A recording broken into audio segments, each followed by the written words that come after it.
glória! A graça e a paz a todos, amém? O pessoal está animado, pastor. Glória a Deus. E, irmãos, o tema da pregação é preparando o caminho do Senhor para a vinda do Senhor, né? A essência dessa preparação é uma profecia que está lá no livro de Isaías, no capítulo 40. Quando eu pensei em essa palavra, eu falei com o pastor, preparei o estudo. Pastor, vai ter reunião dos homens, eu vou preparar para estudar, já tinha feito também, e aí se misturou. Aí dá certo, ficou uma pregação, um estudo bem legal. Também dá um sucesso aí para o pastor, e me ajudou. O ato de preparar é fundamental. João Batista ele foi um precursor. O que é um precursor? É aquele que vem à frente. Antigamente, né, nessa época, aí, quando vinha alguém importante para um local, ele primeiro não dava bem da confiança dele para preparar o caminho. Tá alto demais, é? Afastar mais um pouquinho. Então essa pessoa ela vinha e via tudo, preparava tudo, via se aquele caminho por onde o rei ou aquela autoridade ia passar, se estava tudo ok, né, se estava planado, se estava sem obstáculo algum, para que tudo desse certo. Amém, pessoal? Então, essa é a grande importância, né, de vir alguém na frente, esteja, né, aquela época passada era assim, hoje em dia também está assim, né? Quando vem alguma autoridade importante aí, uma comissão na frente, prepara o local, prepara a segurança, né? Então sempre foi assim. Essa profecia de Isaías, mais do que esse caminho físico, mais do que essa estrada natural, ele fala do coração, né? De coisas do coração, de problemas do coração, de coisas que devem ser corrigidas, de coisas que devem ser, né, aplanadas. Amém? A profecia de Isaías é Isaías 40, versos 3, né, que vai ler primeiramente 3 ou 4, e depois a gente vai fazer mais um complemento. Então, Isaías, quando ele fez essa profecia, né, tá lá no livro de Isaías, quando ele falou para o povo, ele estava numa época muito difícil, o povo estava no exílio, o povo não tinha muita esperança, né, mas essa profecia, né, de Isaías veio trazer esperança para o povo, a esperança da vida do Rei dos Reis, né, do nosso Senhor. E a restauração, né? E trazer a restauração, toda uma perspectiva de que algo no futuro mudaria. E aí ele chama para que seja feito essa estrada, esse caminho, né, para a vida do Senhor. Vamos ver Isaías 40, versos 3 e 4. A voz do que clama, já está aí, João? Amém? A voz do que clama no deserto. Preparai o caminho do Senhor, endireitai no ermo, vereda nosso Deus. E o 4 diz assim: todo vale será aterrado, e nivelado todos os montes e outeiros. O que é tortuoso será retificado, e os lugares escabrosos serão aplanados. Então, esse trabalho, a gente vê aí 4 atividades que a gente precisa meditar sobre cada uma delas, né? Todos sabem o que é um vale? Vale, um terreno, aí tem um vale, é algo baixo, né? Tem uma serra, e aqui nós chamamos vale, porque tem uma serra bem aqui, né? Nós chamamos um local baixo. Vale é isso, né? Então, vale aqui, na palavra, no sentido espiritual da palavra, é uma depressão mesmo, é algo ruim, é algo que angustia o coração, é tudo aquilo que traz tristeza para a gente, tá certo? Isso é como você ouvir aí no mundo gospel, assim, rapaz, eu estou passando por um vale, né? Eu estou passando por uma situação difícil, eu estou passando por uma prova, eu estou passando por algo que para mim não está bom, não. Eu estou baixo, eu estou no fundo do poço. Então, isso é o vale, né? E o monte é o contrário do vale. Né? No terreno tem uma elevação que é um monte, né? Um outeiro, como ele fala aqui. Então, a profecia diz: o vale deve ser aterrado, e o outeiro, o monte, deve ser aplanado. O caminho tem que ficar reto, tem que ficar plano, né? Então não pode ter nem baixada nem subida. Isso na área, né, em algumas profissões, como a do Luiz, conhece bem isso, né? Pode ser aterro, né? Quando o terreno tem essas incongruências, esses relevos, a gente tem que retificar o terreno para fazer alguma coisa. Quem planta arroz sabe disso, né? Tem que estar tudo niveladinho. Então tem que, onde está alto tem que quebrar, e onde está baixo tem que aterrar. No caso, falando especificamente aqui de outeiro ou monte, O que é que a Bíblia, o que é que essa profecia quer dizer com isso? O ter um monte, né, algo alto. Quem se eleva é o quê? Quem se eleva por si mesmo é soberbo, é arrogante, né?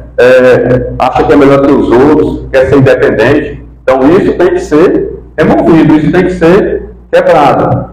Amém? Isso tem que ser aplanado.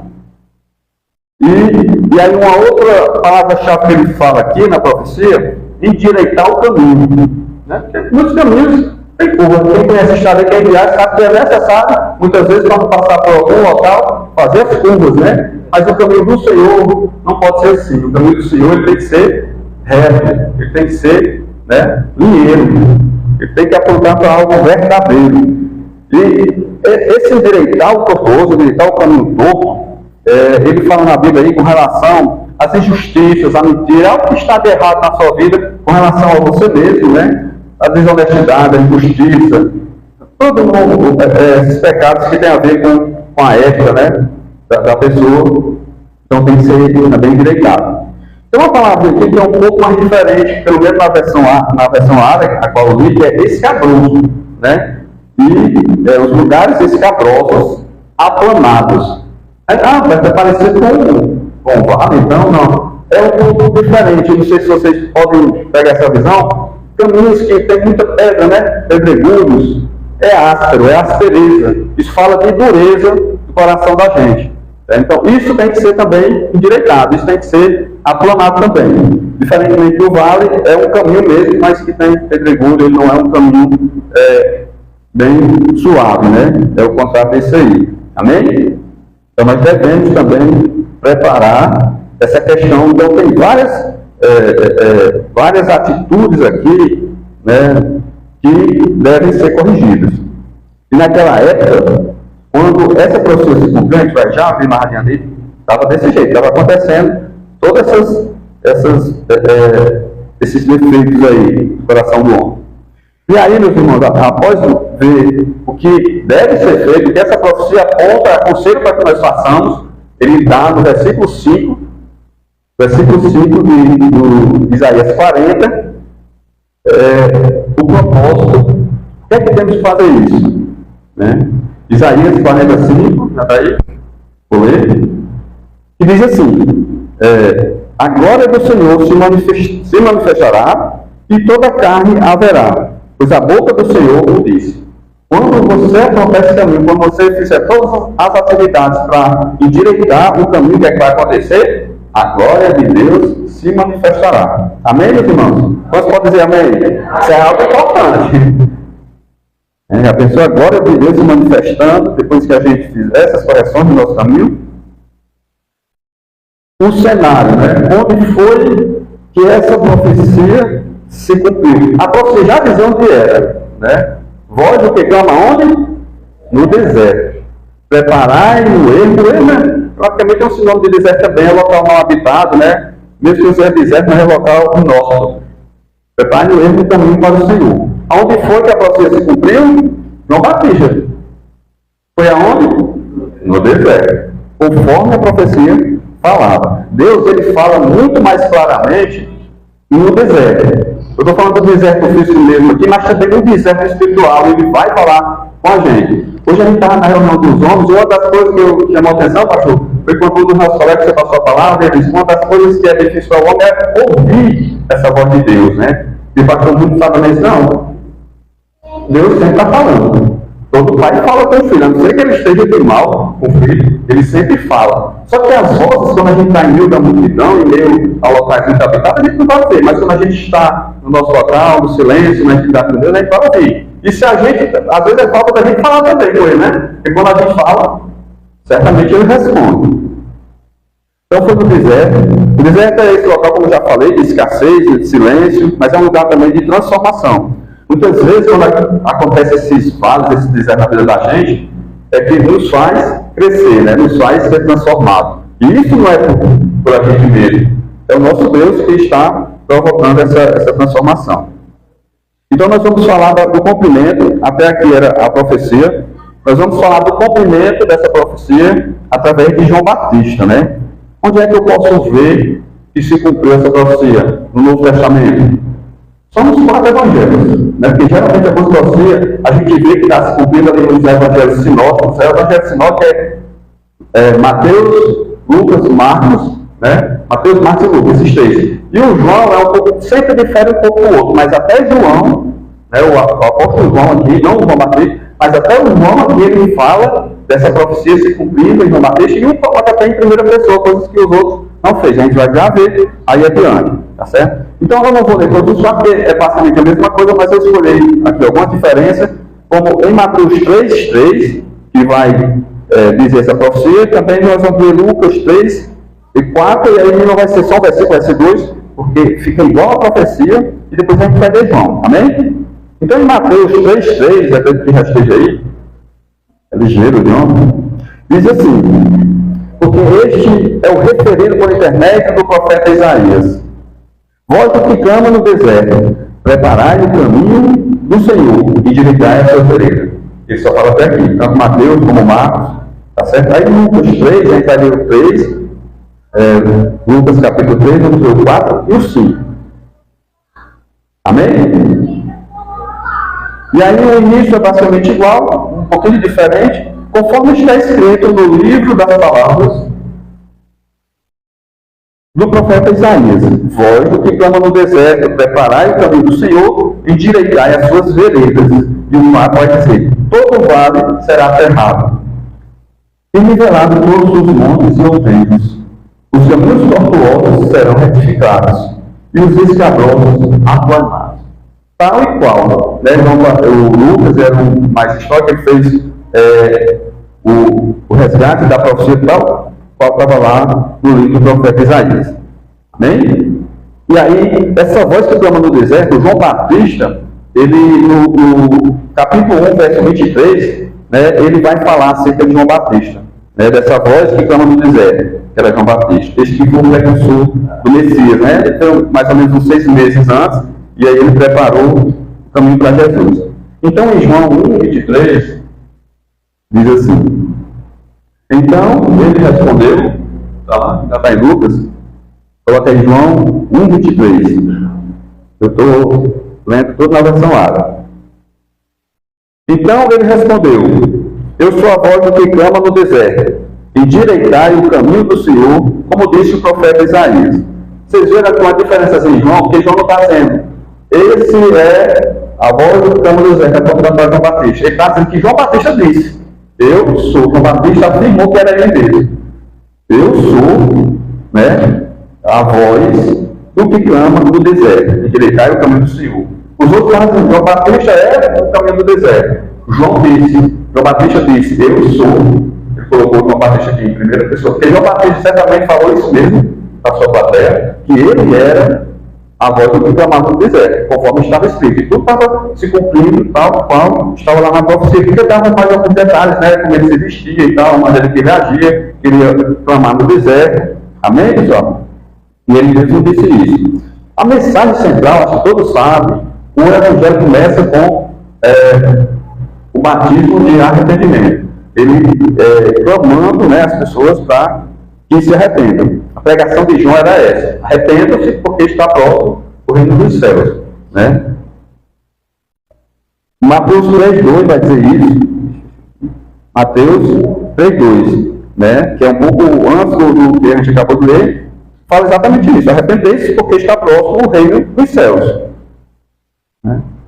João Batista, ele pregava e deixou muito bem claro que ele pregava o batismo de arrependimento, né? Ele dizia que não era digno, porque as pessoas estavam confundindo. Esse é o Messias, porque estava parecido, né? Porque o precursor geralmente ele parece com aquele que vai vir, né? Porque ele vai falar das mesmas coisas que aquele que vai vir vai falar, e as pessoas estão dizendo: você é o Messias? E a gente está dizendo: você é o Messias? Você é o Elias? Não, eu não sou o Messias, não sou o Elias, eu sou uma voz. Eu sou a voz do que clama no deserto. E aí, como ele mesmo falou, né? Eu sou a voz do que clama no deserto, como está escrito na profecia. Então, João, ele não trazia para si mesmo nenhuma soberba, nenhuma altivez. Ó, eu fui escolhido aqui, né? Mesmo não sendo Messias, eu fui escolhido para ser Messias. Ele dizia: eu não sou digno nem de desamarrar, né, nem de desatar a sandália dos pés dele. Eu prego só o batismo de arrependimento. Esse batismo de arrependimento não tinha efeito espiritual nenhum, era o efeito na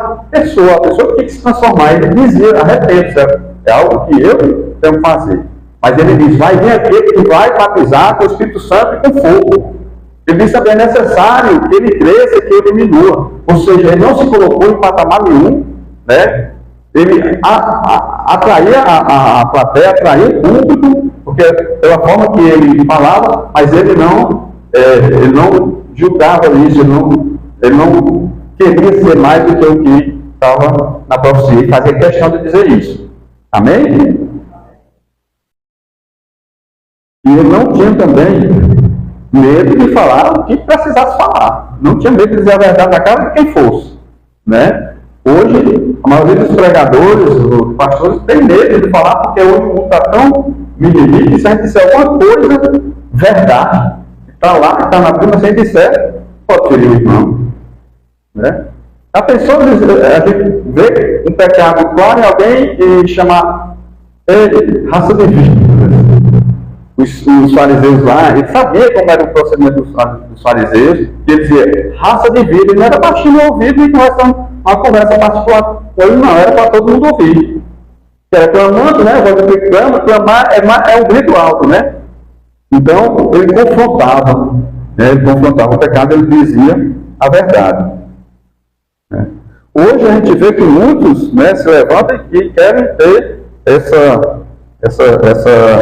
honra, né? Dizer, eu sou um pastor, né, eu tenho aqui, as ovelhas do meu rebanho e tal, né? Quer trazer muita glória para si mesmo. Isso é o pior que pode existir, né? Um pastor que não seja humilde. Bem?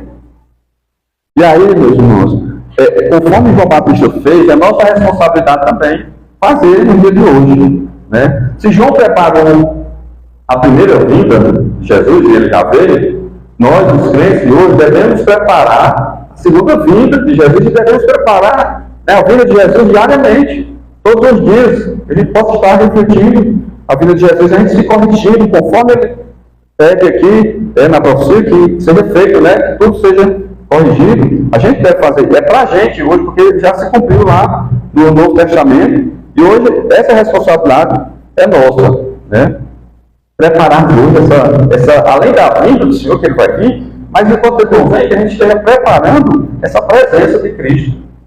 Cristo, a gente disse, onde dois ou mais está reunido, Cristo está, né? Onde dois ou mais estiverem presentes, Cristo está. Só que não é bem assim, é como o pastor falou hoje também pela manhã. Onde dois estiverem, né, reunidos, unidos, é no mesmo propósito, é misturado, sem facção nenhuma, sem ira, sem briga, né? Todos buscando o mesmo propósito, aí Deus realmente ele se faz presente, ele está, né, presente o tempo todo, mas é necessário que a gente manifeste essa presença dele. E esse arrependimento verdadeiro, irmão, e muitas vezes, não, me arrependo. Eu já vi na nossa igreja, muitos levantam a mão, confessam o nome do Senhor, às vezes até se bateram, né, pastor? E depois, não passa um mês, volta para a mesma vida de antes. Isso é arrependimento genuíno? Não, infelizmente não. O arrependimento não é só você dizer que se arrepende. O arrependimento genuíno é realmente uma transformação, uma mudança de direção. Né? Hoje falou-se aqui de carne também. A carne, ela quer algo que é pecado, que não é para a gente fazer. Então, como o pastor falou, se simplesmente você fugir da carne, você já está fazendo o certo. Você já está fazendo o que a Bíblia diz isso. Né? Essa transformação, essa mudança. Se vem algo que está me atraindo, se vem de um determinado local, eu vou no sentido oposto. É isso que você tem que fazer. Amém? Esse arrependimento verdadeiro, genuíno.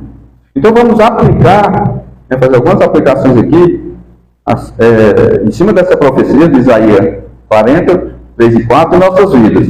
Né? Como a gente lidar com cada um desses detalhes que a gente viu nessa profecia aí. Vales, montes, caminhos, né? Que é isso, e como a gente se sai dessa, né? Porque muitas coisas não é tão fácil, mas não, pessoal. É preciso a gente ter, sempre ao nosso lado, o nosso Senhor, o nosso Salvador, pedir a ajuda dele, colocar para ele. Por exemplo, vale, como eu já falei, é desânimo, vale é depressão, né? É você se achar que não é ninguém, é você se achar que é um nada, que é insignificante. Como corrigir isso? Como sair dessa? Né? A gente diz que Jesus não levanta. Não fala que você está lá embaixo, está no fundo. Então, permitindo que Jesus nos levante e encontrar a esperança nele, né? E aí eu trago para ilustrar o Salmo 23, 4, bastante conhecido, eu acredito que a gente sabe até de cor, né? Ainda que eu ande pelo vale da sombra da morte, não temerei mal nenhum, porque tu estás comigo.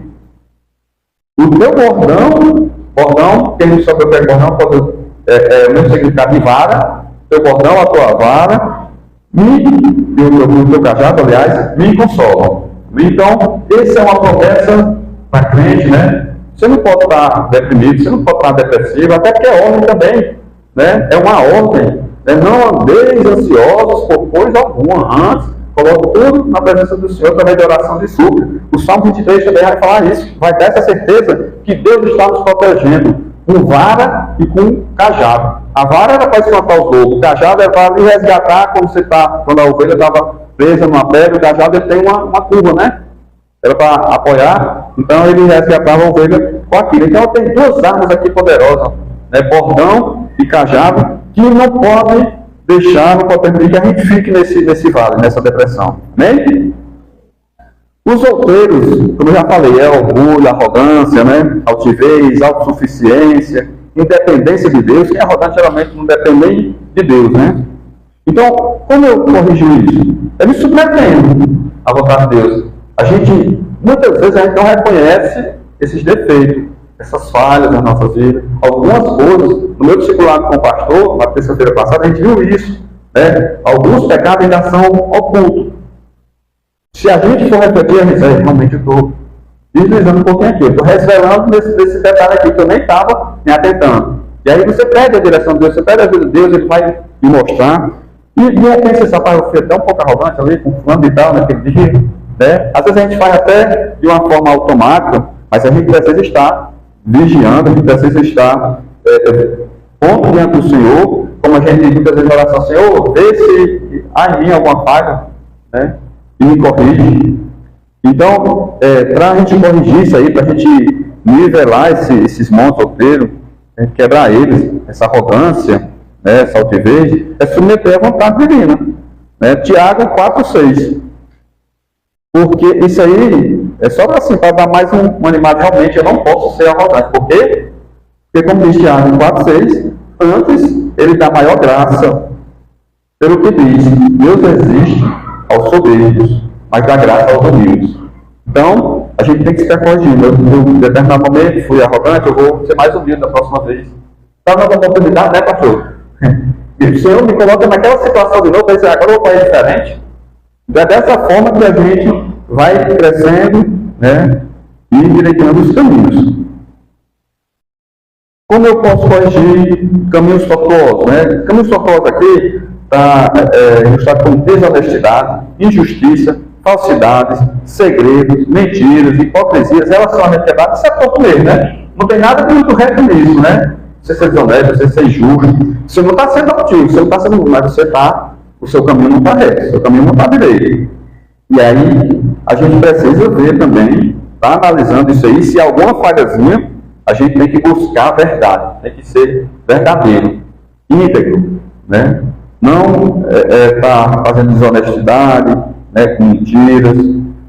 Como diz em Provérbios 3, 5 e 6. Diz assim, Provérbios 3, 5 e 6, tá aí, não? Tá. Confia no Senhor de todo o teu coração e não te estrives, não confie no teu próprio entendimento. Reconhece-o em todos os teus caminhos e ele endireitará as tuas veredas. Ele vai retirar todo esse que é todo. Quando a gente aceita ele, quando a gente aceita caminhar com ele. Amém? Quando a gente confia no Senhor. Meus irmãos, essas coisas, essa desonestidade, essas injustiças, tudo isso, eu vou falar dos escabrosos, mas após um parênteses aqui, isso estava acontecendo quando se cumpriu a profecia. Foi na época, né, em que os imperadores não eram nada bonzinhos, né, aquele povo de Roma, o povo estava escravizado novamente, o povo judeu. Aí tinha o quê? Qual eram os atores daquela época? Saduceus, né? Fariseus, republicanos, né? Soldados, todos estavam fazendo coisas erradas, né? E aí a gente vai ver mais na frente isso aqui. Então estava tendo tudo isso aqui estava existindo naquela época lá, né, do cumprimento da profecia. Estava acontecendo também essa questão do escabroso, né? Coração duro. Um coração que não sabe lidar com a raiva, né? Com a amargura, com a falta de perdão. Quando a frase que eu falei, é muito difícil você pedir perdão para alguém, mesmo quando eu falo com esse meu erro, eu realmente errei. Mas já é difícil. Imagina você pedir perdão, né? Você pedir para perdoar quem me maltratou, né? Como fez Jesus, nosso Senhor, né? Se para a gente, quando a gente reconhece, realmente eu errei aqui, mas deixa passar, vai que de repente a pessoa esqueça.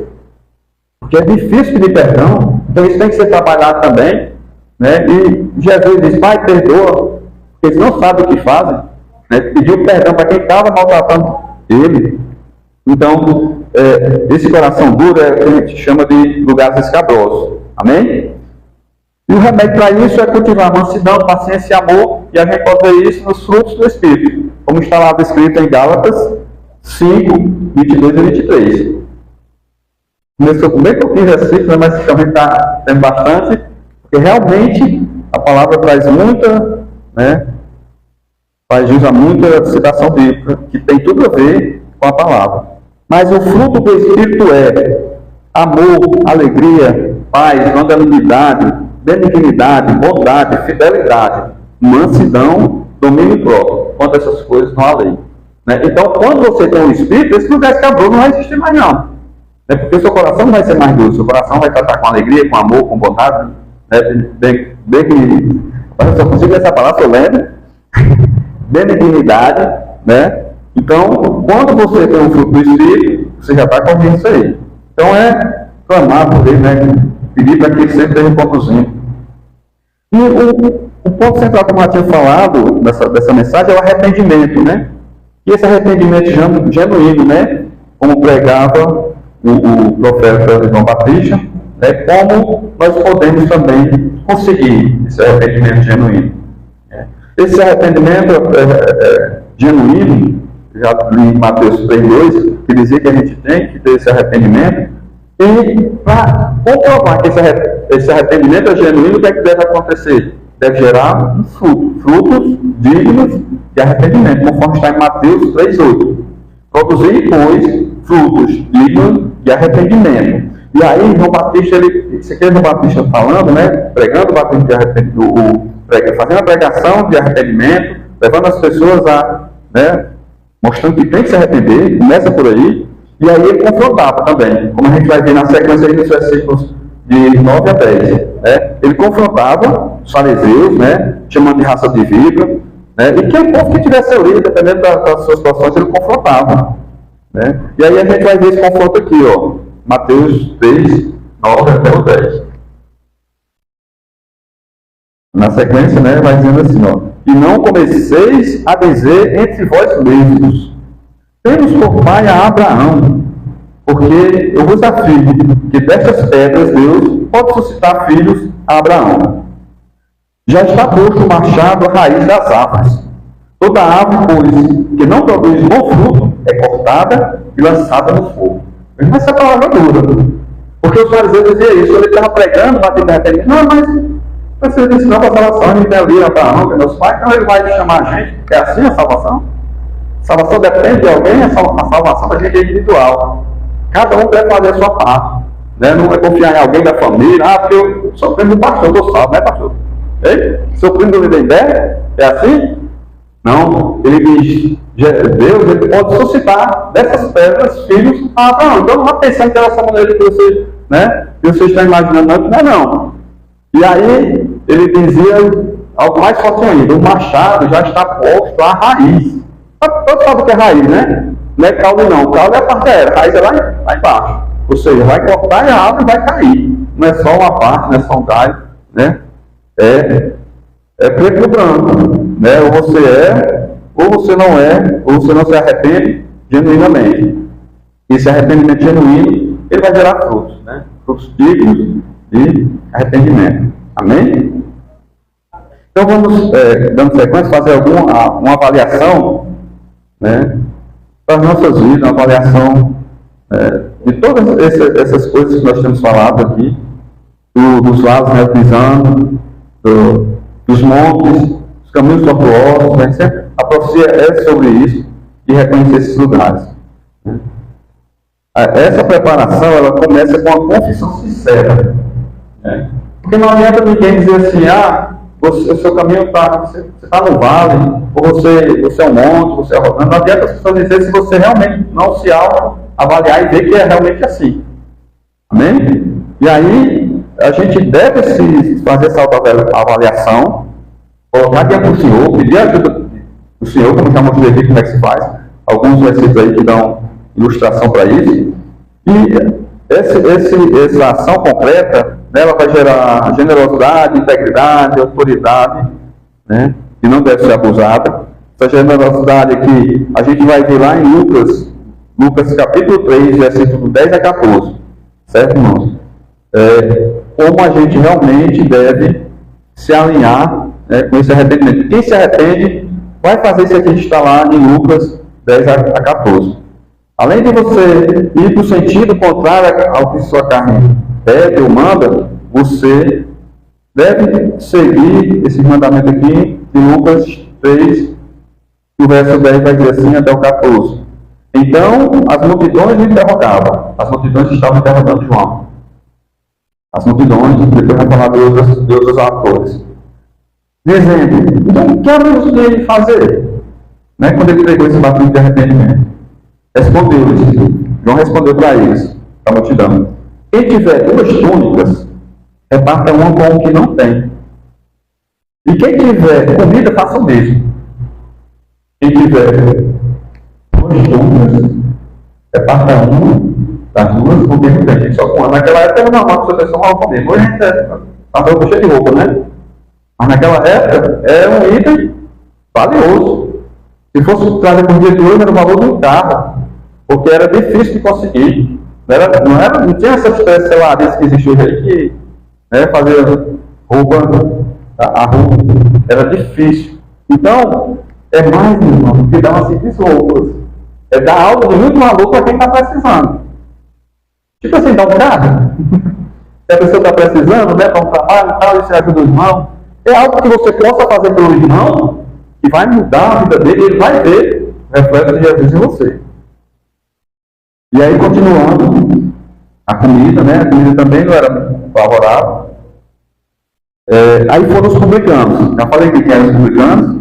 Foram os publicanos para serem batizados também e perguntaram: mestre, então o que havemos de fazer? Aí o que é que João responde? Os publicanos: não cobreis mais do que o estipulado. E sabe o que era publicano? Naquela época não existia o leão, né? Que a gente foi trazer aqui para a gente. Não existia a Receita Federal. Para já tirar o nosso imposto já dentro do nosso salário. Não existia o imposto sobre mercadoria, que a gente já paga quando compra alguma coisa. Naquela época, para ser cobrado, para ser tirado, para manter o rei, essas regalias lá, tinha que ter pessoas.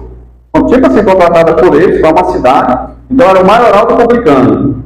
Dizer que não, eu vou cobrar os impostos dessa cidade aqui. Mas eles só ainda eram pouco. Então ele contratava outras pessoas, né, para cobrar para ele. E Roma acertava o valor com ele. Vai ser X, para aquela cidade ali é X, para aquela outra é Y, para aquela outra lá, menorzinha, vai ser W. E aí as pessoas iam lá e pegavam mais ou menos, né, trabalhadores para eles, para tirar o dinheiro. Porque não tinha nada descontado automaticamente, não. Era dessa forma que se arrecadava os impostos. Então, o que era que eles faziam? Se eu cobrar só o que Roma está me pedindo, eu vou ter que repassar tudo que eu vou. Vamos me cobrar, eu vou ficar sem nada. Então, o que é que eles faziam? Eles cobravam mais do que era devido. Porque para ficar com ele ficava muito. Lembra do exemplo faltou o nome agora? Zaqueu. Zaqueu era um daqueles. Zaqueu era muito rico por isso. Né? O maioral dos publicanos lá. Tinha gente trabalhando para ele. E aí o que é que João diz? O que a gente tem que fazer? Porque nós cobramos impostos, a gente vive disso. A gente tem que tirar um pouquinho. Mas não mais do que o seu soldo, não mais do que o seu salário. Não é para irritar, é para ser de acordo com o seu trabalho. Né? E aí eles entendiam isso, né? E aí chegaram os soldados. Eu acho que é no verso 14 já. Também os soldados lhe perguntaram: e nós? O que faremos? Também não é muito bem visto pela sociedade, né? Só naquela época. E ele lhes disse: a ninguém maltrateis, era comum maltratar, não dê denúncia falsa, eles faziam isso, e contentais com o vosso soldo. Eles se alinhavam com os publicanos, porque o publicano ele precisava de ajuda, né? Como é que eu vou cobrar ali? O cara pode vir confrontar com ele. Olha que soldado, vem comigo aqui, eu dou uma partezinha para você. E eles faziam isso, eles defraudavam, eles mentiam, né? Às vezes o publicano chegava lá e cobrava, e aí você não tem condição de pagar isso. Você vai pagar, eu vou quebrar, não, mas você vai pagar, você vai chamar ali a polícia. É dessa forma. E aí ele trata cada um desses atores aqui conforme aquilo que, né, eles eram verdadeiramente, e era um profeta, né? Então eles sabiam que realmente aquelas pessoas são afetadas. Poderia até ser que tivesse alguém justo nessa história toda, né? Essa questão dos publicanos, eu tinha feito essa palavra, eu falei aqui, eu sabia que era publicano, mas eu peguei, eu estava com a relatividade e botei uma pregação do Hernando Dias, porque ele fala muito, essas coisas que eu falei aqui, eu peguei de lá. Daí ele fala que era assim naquela época. Eles falam, as pregações dele resgatam muita história, né, pastor? Então eles dizeram desse jeito. Então a gente tem que se arrepender disso aí. Cada um está errando em determinadas coisas, e aí é confrontado. Era assim, a pregação de João Batista era confrontada, viu? E ninguém confronta ninguém. A gente hoje, todo mundo tem entendimento, todo mundo passa disso. Acabou de dizer aqui, né? Quer saber alguma coisa? O povo gosta, né? Ninguém está sem entendimento, né? A gente conhece pessoas civilizadas, mas muitas dessas questões espirituais a gente precisa de orientação, né? Porque ele está muito diferente da época antiga, não. Você acha que os políticos são corretos assim? Os políticos de hoje? Era para ser os mais corretos, né? Já se não poder chegar assim, ele diz a mesma coisa para muitas pessoas que existem hoje na nossa convivência, políticos, né, autoridades, policiais, talvez essas pessoas mesmo que cobram impostos, às vezes até indevidos também. E tem mais político, né? Eu acho que tem que confrontar muitos políticos. Porque político é para ser a pessoa mais elevada possível, mas é quem está, no dia de hoje, fazendo essas questões do caminho todo. Né?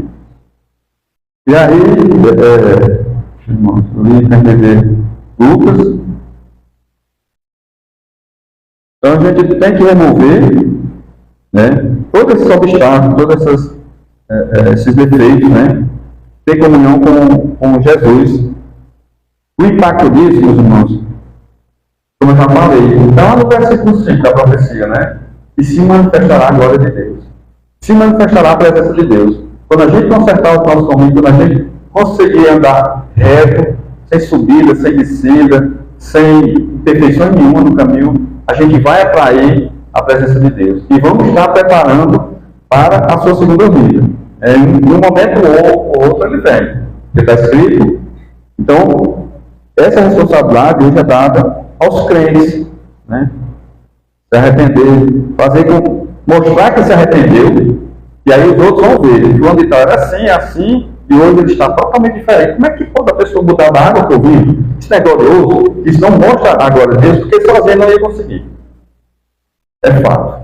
E a pessoa se converte num arrependimento genuíno, e essas coisas são patentes, são visíveis na vida de muitos que se converteram genuinamente. E isso é glorificante para Deus, porque vai atrair pessoas. Às vezes, sem saber, tem pessoas que se convertem, que viram em alguém uma mudança, uma transformação. Por isso que tem que acreditar, mas prega o Evangelho. Acho que até já falou tudo aí aqui na pregação passada. Né? Se possível, fale. Então, ou seja, o falar é de menos, é a sua conduta, é o seu caminho reto, o seu caminho ligeiro, é o que as pessoas veem. O irmão João até falou também, né? Às vezes a gente, na nossa comunhão aqui pela manhã, nos seus familiares, ele vai ver essa transformação e vai dizer, fulano de tal mudou. Você vai ganhar eles sem nem falar. E o exemplo é mais forte, né? O exemplo atrai. Palavras se perdem o tempo, mas o exemplo não, né? A pessoa, fulano ali se converteu, ia para o carnaval todo ano, ele hoje não vai mais, ele hoje só vai para a igreja, não bebe, vai falando para mudar mesmo. Qual foi a pessoa? Mudou essa pessoa? Psicólogo não tem poder para transformar. Ajuda, né? Mas a transformação mesmo, o arrependimento genuíno, ele vem do Senhor. E é uma coisa que existe no nosso país, que é muito pecaminosa, muito mundana. E aí na quarta-feira precisa as pessoas vão lá, isso aí também eu tirei eu vou dar o pé para o Hernandes. Ele disse isso, uma festa grande que ocorre no país, mundana, pecaminosa, a pessoa Deus a carne mesmo. Eu estou parafraseando. E aí quando é na quarta-feira ele precisa, vai lá e bota uma cinzinha na cabeça, aquilo é o quê? Aqui diz que é um sinal de arrependimento. Aí quando é no próximo momento está mais lá, não? Cadê o fruto digno de arrependimento? Isso é arrependimento? Quarta-feira precisa, as pessoas se arrependem, pronto. Não, porque carnaval ali, mesmo que não vai carnaval, tem essa coisa aí, né, de fazer isso aí, não vale nada. Né? Porque tem situação, né? Como eu disse, a estrada, o caminho, como estava escrito na profecia lá, não é físico, não é natural. Assim também, essa coisa do arrependimento é no coração. A gente tem que demonstrar, através do exemplo, né, que realmente você foi transformado. Você deixou de... É São João, né? Essa pregação está vindo numa época que eu gosto dessas festas aí, que é paganismo, né? Na época de junino, né? Aí o pessoal, na minha empresa lá está tendo, vai ter a festa, aí o crente não vai. Você não vai porque só que você é crente? Glória a Deus. É por isso mesmo. Né? Então, mas aí tem. Não tem que crer que não. Você tem que crer que essa tem nada, não vai nada. Essa é besteira. E aí você está mostrando que transformação, você está mostrando qual a diferença para o mundo. Né? Que a gente possa avaliar isso aí. Então, a nossa missão, meus irmãos, é voltar para Jesus. Amém? Já estamos terminando aqui.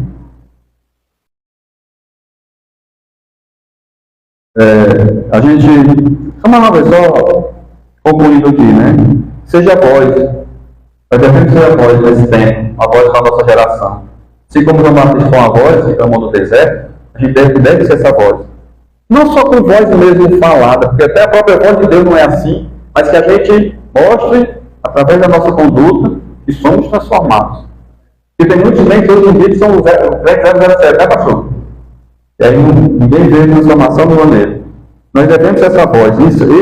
Essa profecia para se cumprir também em nós. Não é uma profecia que se cumpre uma única vez, ela tem que estar se cumprindo, né? E a gente deve ser essa ferramenta de transformação, de mudança, de ajuda. Você está vendo alguém que está no vale? Não precisa ser um irmão não, de igreja não. Um amigo, você está vendo que ele está lá, está passando por uma dificuldade, fala lá, meu irmão. Quem sabe você está sendo o canal de Jesus para ajudar aquela pessoa. Se você, aí, essa parte até que é boa, porque você vai prestar uma dúvida. Mas se você vê alguém arrogante, faça que nem João Batista, meu irmão, você tem intimidade com ele, ó, você foi tão grosseiro com aquela pessoa, quem é que tem coragem de dizer isso hoje em dia? Né? Seria o certo. Porque como é que vai haver transformação? É o meu colega aqui, eu tenho intimidade com ele, mas eu vejo ele muitas vezes sendo rude, sendo ignorante com alguém, sendo altivo, soberbo. E eu digo, não, vem aqui, vamos falar com Deus. Mas você viu como você trata aquela pessoa? A gente tem coragem de dizer nas mãos. Porque nem tem que entender com amor, você vai entender que é com amor, não. Porque eu passo por isso, eu vejo isso na empresa onde eu trabalho. Né? Às vezes a pessoa, pelas habilidades da sabedoria, não sei como a pessoa está, mas isso não deve. A gente tem que escolher essas coisas, né? Mentindo, se alguém mentindo, se alguém desonesto, o tempo todo. Mas ninguém confronta. O crente está na dele. Porque se o crente começar a ver isso aí, a igreja vai ser uma igreja ativa. As pessoas vão afluir para aquele crente como afluir lá para João Batista. Que vai se manifestar a glória de Deus. Então é isso que a gente vai fazer. Isso é para a gente também, que eu também faço também. Eu fico com medo das repercussões, né? Fico com medo de perder meu emprego, meu salário. Eu não vou dizer isso com o chefe. João Batista falou que para Herodes. Sabia que ia perder a cabeça. Herodes estava pecando com a própria sobrinha, esposa e mulher do irmão dele. E você está errado. Você está torto aí. Você está sendo correto não. Vem cá, vou lançar você na prisão. Mas eu vou dizer a verdade. Ah, o crente está julgando. Não, o que está aqui não é julgamento não. Está aqui é o que, pastor? É a Falando a verdade, né? A verdade. Aí a gente não pode dizer a verdade hoje, a gente tem que dizer narrativas. Até em moda hoje, né? Vamos me contentar com chapaçar. Que a gente possa fazer a reflexão. Eu estou fazendo agora essa reflexão. Para mim também, porque a gente vê essas coisas acontecendo. Mas a gente, enquanto crente, a gente não tem a coragem que João Batista teve. Né? Porque está em jogo ali nossa amizade, às vezes. O cara vai ficar com raiva. Muitas vezes pode estar em jogo até seu emprego, você ser rebaixado, você ser. Como é que fala hoje, né? Quando deixa alguém de lado? Cancelado, né? Você pode ser cancelado, não que seja. Cancelado porque é não seguir no Instagram, é não seguir no WhatsApp, não sei o quê. Então, as pessoas deixam de, às vezes, falar a verdade contra essas coisas. É assim, tá desse jeito. Eu já nasci cancelado. Faça esse cancelamento pra mim. O pastor é cancelado mesmo. O pastor é igual no Batista. Amém. Vamos orar? Vamos. Glória a Deus.